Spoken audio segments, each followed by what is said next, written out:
As we prepare to celebrate the festival of Pentecost tomorrow, I want to reflect on what an Old Testament character named Moses has to teach us today.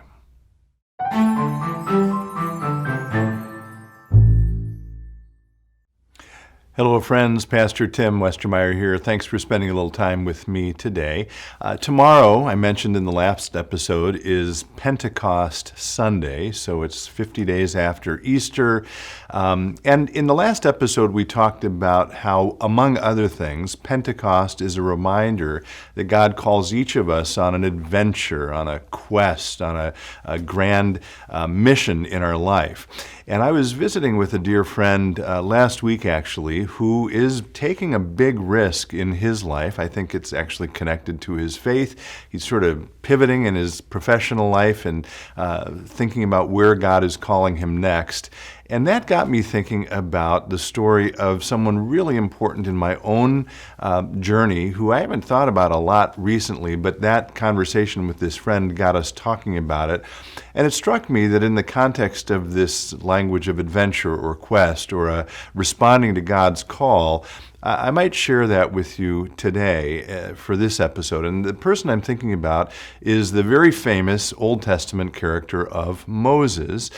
I will say, by the way, there's a really, really good, in my opinion, movie about Moses called The Prince of Egypt. Let's see, I think came out in 1998, so it's getting to be quite old. It's an animated feature produced by DreamWorks, I think. But it does a really, actually credible job of telling Moses' story. It's called Prince of Egypt because you may remember Moses was raised in the royal household of Egypt. He ended up, as a young man, killing someone who was abusing the Hebrew slaves who were doing these big construction projects in Egypt. And then he fled Egypt. Why? Because he was wanted for that murder.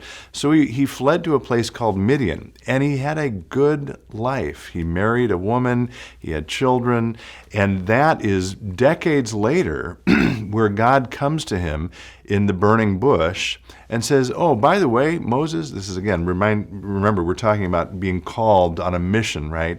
God says, Moses, I have a little thing I want you to do.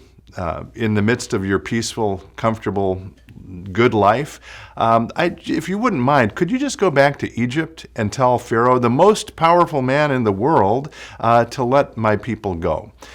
And it's actually a very humorous back and forth, both in the Bible and in the movie, Prince of Egypt. But Moses is saying to God, yeah, I think you got the wrong guy, God. Not sure that's really what I want to do right now with my life. And by the way, they want to kill me back there. Do you remember that little problem about the murder? Anyway, he does, as you know, go back to Egypt. He begins to ask Pharaoh to let have Pharaoh let the Hebrew people go. You will understand that Pharaoh is not particularly inclined to do that. And so not one or two or three or four, but 10 plagues later, Pharaoh finally gives in and says, okay, you've exhausted me, Moses, you and your God, I'm going to let your people go. And Moses famously begins leading the Hebrew people out of Egypt, out of slavery, to the promised land. Okay? That's sort of the main thrust of the story. The part of the story, though, that has always been particularly powerful for me comes just after Pharaoh gives Moses permission to leave with God's people. This is not in the Bible, by the way. This is in the sort of Jewish commentaries, or some of them. And so what happens is, you'll remember the story of the parting of the Red Sea, right? So Moses leads the people, the Hebrew people, out of Egypt, and they're all thrilled to be leaving. And they start coming up on the Red Sea. And it's at this point that Pharaoh has changed his mind and decides, no, I'm not going to let these people go after all. I'm going to go hunt them down and kill them all. So the Hebrew people start seeing the charioteers of the Egyptian army hunt them down. And Moses sees this happening, and he realizes that the Red Sea is on the other side of him, and they're going to be trapped. And he says to God, understandably, God, you brought us all this way. We need a little help. Silence. Moses says again, God, you called me out of Midian. I didn't want to come here. We've gone through all the plagues. You don't want to let us be killed and slaughtered now after all that we've been through. Please help. Silence. A third time, Moses is begging now, God, please, I don't want to die. I don't want your people to die. Help us. Do something. Silence. And as the story goes, it's at this point that Moses says, fine, I'll do it myself.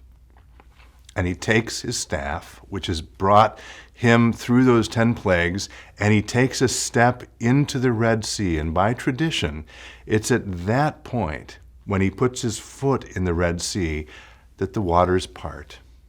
And he's finally able to lead the people of Israel, or the Hebrew people, towards freedom. I love that story because, again, it's a reminder that we bear responsibility for accomplishing God's purposes in the world. We can't leave it to God alone. Another way of saying it is that God meets us on the far side of risk, right? So God says, I have something for you to do.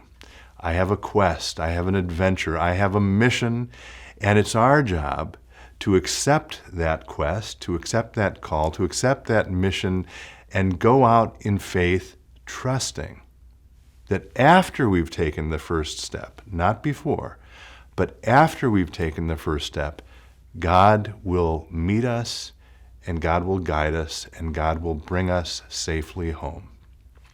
I hope that, among other things, tomorrow's celebration of Pentecost will remind us of that call that God has on our life, and that we will have the courage to step out in faith.